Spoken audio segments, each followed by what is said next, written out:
ডাইনি টুক করে এসি মেশিনটা খুলে নিয়েই সেখান থেকে মার দৌড়। কি গো ডাইনি পিসনি, তুমি এসি খুলে নিয়ে পালাচ্ছ যে, তাহলে এখন আমরা কি করব? কি আবার করবি? তোরাও একটা একটা করে পছন্দ মতো এসি খুলে নে। ও হো হো হো হো, বাপ রে বাপ, কি মশা রে বাবা! গায়ে একটু মাংস নেই, তবুও চামড়া ফুটো করে হাড়ে কামড় দিচ্ছে। তা যা বলেছ ডাইনি পিসি, এই মশার জ্বালায় আর পারা যাচ্ছে না। বলছি, একটা কাজ করলে হয় না? চলো না, জ্যান্ত লোকের বাড়ি থেকে মশারি চুরি করে আনি। শেষকালে ভূত হয়ে মশারি চুরিয়ে, জানো না চুরি মহাপাপ। ও জ্যান্ত থাকলে মহাপাপ, ভূতেদেরও তো দোষ হয় না। ডাইনির কথার উপর আর কেউ কথা বলে না, কারণ সে হলো সব থেকে পুরনো ভূত, মানে বয়োজ্যেষ্ঠ আর কি। এরপর ডাইনি, শাকচুন্নি, পেতনি, ব্রহ্মদৈত্য সকলে মিলে যায় মশারি চুরি করতে। নে, এবার একে একে সব কাজে লেগে পড়, যার যেমন পছন্দ মশারি তুলে নিয়ে আয়। তারপর এই সকল ভূত পেতনিরা এক একটা বাড়ির ভেতরে ঢুকে পছন্দ মতো মশারি তুলে নিতে থাকে, আর মশারি নেওয়া হয়ে গেলে আবার জঙ্গলে ফিরে আসে। আর চিন্তা রইল না, এবার পটাপট মশারিগুলো খাটিয়ে ফেল। সত্যি শাকচুন্নি, তোমার যা বুদ্ধি না, এবার বেশ ভালো করে ঘুমানো যাবে। এই কথা বলেই মামদভূত জাদু করে মশারি খাটিয়ে তার ভিতরে শুয়ে পড়ে, আর তার দেখা দেখি বাকি ভূতেরাও তাই করে। কিন্তু পরের দিন রাত্রিবেলা বাপরে বাপ, কি গরম! মশারি খাটিয়ে মশার হাত থেকে রেহাই পেলেও এই গরমের হাত থেকে রেহাই পাওয়ার উপায় আর নেই দেখছি। তারপর ডাইনি দেখে সবাই তার কাছে রয়েছে, কিন্তু মামদকে দেখা যাচ্ছে না। আচ্ছা, তোরা সকলেই এখানে রয়েছিস, কিন্তু আজ মামদোটা কোথায় গেল? ডাইনি পিসি, এই তো আমি এখানে। বরণ, মামদো, তুই ওই পচা পুকুরের জলে ডুবে রয়েছিস কেন? কি করব বলো তো? জানো ডাইনি পিসি, বেঁচে থাকতে আমি সব সময় এসি ঘরে থাকতাম, আর তাই তো মরার পরেও গরম আর সহ্য করতে পারছি না। বলো যা, এসি সেটা আবার কি লো? এই, তুই জল থেকে উঠে আয় বলছি, এখানে এসে কথা বল। তারপর মামদো সেই পচা পুকুরের জল থেকে উঠে আসে আর ডাইনিকে এসি মেশিনের ব্যাপারটা বোঝাতে থাকে। ও বাবা, তাই নাকি? চল তো তবে গিয়ে দেখি কি সেই জিনিস, কেমন ধারা মেশিন। এরপর মামদো ও ডাইনি উড়ে যায় জ্যান্ত মানুষদের বাড়ির দিকে, আর সেখানে ঘরের ভেতর ঢুকে কি ঠান্ডা রে ঘরটা! এ তো পুরো আলুর কোল্ড স্টোরেজ, আমার যে হাড় কেঁপে গেল। তুমি বাইরের গরম থেকে সোজা এসি রুমে ঢুকেছো কি না, তাই এত ঠান্ডা লাগছে। তা বেশ বেশ, এরা দেখছি কি আরাম করে ঘুমোচ্ছে। এই কথা বলতেই ডাইনি টুক করে এসি মেশিনটা খুলে নিয়েই সেখান থেকে মার দৌড়। কি গো ডাইনি পিসনি, তুমি এসি খুলে নিয়ে পালাচ্ছ যে, তাহলে এখন আমরা কি করব? কি আবার করবি? তোরাও একটা একটা করে পছন্দ মতো এসি খুলে নে। এই কথা বলেই ডাইনি হুশ করে উড়ে সোজা জঙ্গলে গিয়ে পৌঁছায়। তারপরেই একে একে মামদো, শাকচুন্নি, ব্রহ্মদৈত্য এসে উপস্থিত হয়, আর সবার হাতে এক একটা করে এসি মেশিন। হ্যাঁ রে মামদো, এ যে চলছেই না, এটা কি খারাপ হয়ে গেল নাকি? আরে না না, এসি মেশিন চালাতে গেলে যে কারেন্ট লাগবে। তাহলে কি হবে এবার? কারেন্ট? সেটা কি করে পাওয়া যাবে? দেখোই না মামদা ভূতের হাতের খেল। ওই যে জঙ্গলের ধার দিয়ে ইলেকট্রিকের লাইনটা গেছে, সেখান থেকেই সব এসি চালু হয়ে যাবে। এই মামদা, তুই ভূত হয়ে হুকিং করবি, এটা কিন্তু মোটেও ভালো কথা নয়। আর হুকিং করতে গিয়ে তোর যদি কিছু হয় মামদো, তাহলে আমায় কি হবে গো? মরণ ঢঙি শাকচুন্নি কাঁদে দেখো।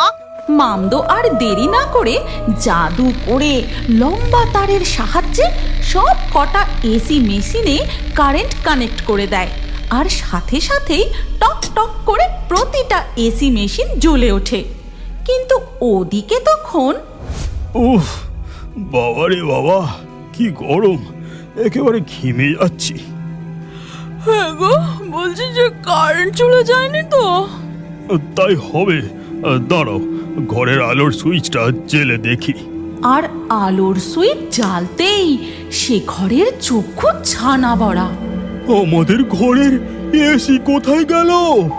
ঠিক সেই মুহূর্তে পাশের বাড়ি থেকেও এই একই চিৎকার ভেসে আসে। তারপর সকল ব্যক্তি একে একে বাড়ির বাইরে বেরিয়ে আসে। আর ওদিকে তখন এ কি রে মামদো, এ তো কিছুই ঠান্ডা হচ্ছে না।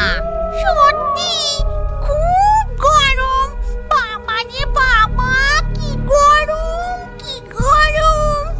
ওই আবার শাকচুন্নি নেকির ন্যাকামো শুরু হলো। আরে ডাইনি পিসি, এটা যে খোলা জঙ্গল, এখানে তো সব এসি মেশিনের ঠান্ডা হাওয়া উড়ে যাচ্ছে। এসি মেশিন তো ঘরে লাগাতে হয়। তা আগে বলিসনি কেন মুখ পোড়া?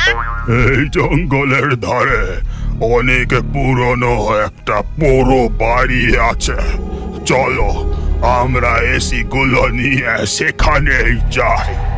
সেই পোড়ো বাড়িতে পৌঁছতে পৌঁছতেই রাত শেষ হয়ে দিনের আলো ফুটে ওঠে। আর দিনের আলো ফুটতেই ভূতেরাও অদৃশ্য হয়ে যায়। কিন্তু ওদিকে দেখো সবাই, এই এসি চুরির ব্যাপারটা আমার সাধারণ চুরির ঘটনা বলে কিন্তু মনে হচ্ছে না। হ্যাঁ তাই তো, দরজা জানলা সব বন্ধ, অথচ ঘরের ভেতর থেকে এসি মেশিন উধাও। এটা তো ভৌতিক ঘটনা মনে হচ্ছে। এটা কি তবে ভূতেদের কাজ? মানে ভূতে এসি মেশিন তুলে নিয়ে গেছে? ওরে বাবা গো! আমাদের আর দেরি করা ঠিক হবে না, আর চলো আমরা ওই নিমতলার সাধু বাবার কাছে যাই। এরপর ধীরে ধীরে আবার আঁধার নেমে আসে। সেই পুরো বাড়িতে তখন দেখা যায় ও মামদো, এই এসি মেশিনে যে দেখছি কোনো ঠান্ডা হাওয়াই বেরোচ্ছে না। আরে এসি মেশিন ঠিকই চলছে, কিন্তু এই বাড়ির সব জানলা দরজায় যে ভাঙা, তাই সব ঠান্ডা হাওয়া বেরিয়ে যাচ্ছে।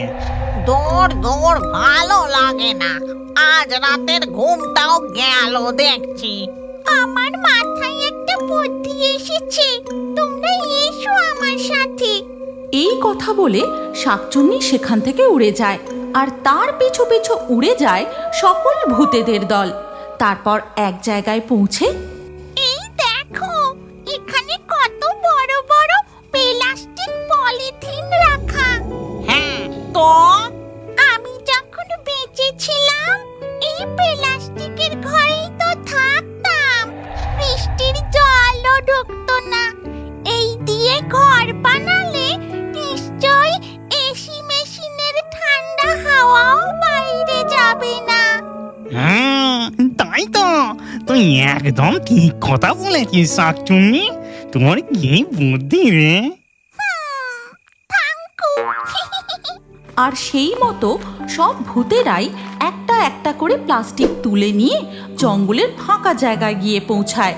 তারপর জাদু করে সেই প্লাস্টিকগুলো দিয়ে ঘর বানায়, আর প্রত্যেকেই সেই পলিথিনের ঘরে এসি লাগিয়ে নেয়। তারপর মামদভূত হুকিং করে কারেন্ট আনতেই একে একে এসি মেশিনগুলো চালু হয়ে যায়।